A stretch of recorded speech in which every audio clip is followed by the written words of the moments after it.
When I set my front defrost on, no air comes out the vent. Running a diagnostic on VCDS gives the following fault: defroster flat position motor, blocked or no voltage.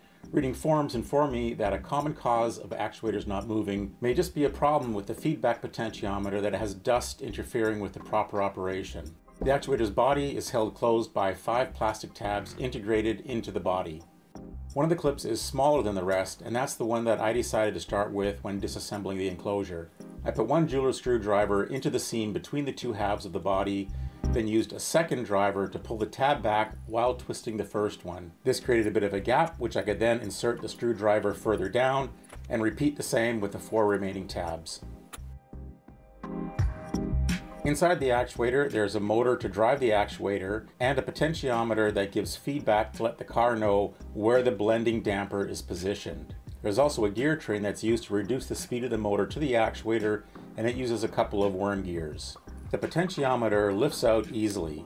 When removing the potentiometer, it's a good idea to mark the location with indelible ink so that when you reassemble it, you can align with the actuator shaft correctly. I measured 4.77 kiloohms across the 2 outside pins.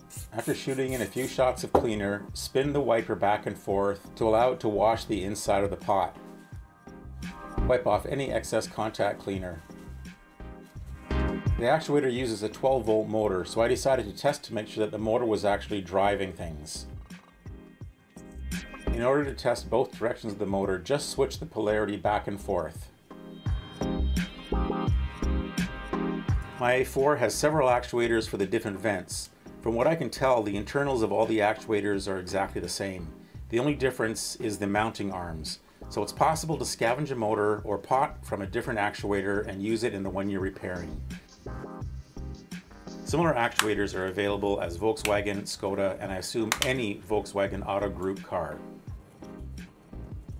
After doing the repair and reinstalling the actuator, my defrost vent is now blowing air. I cleared the error code on VCDS and the error code did not return, so I'm going to take this one as a successful repair.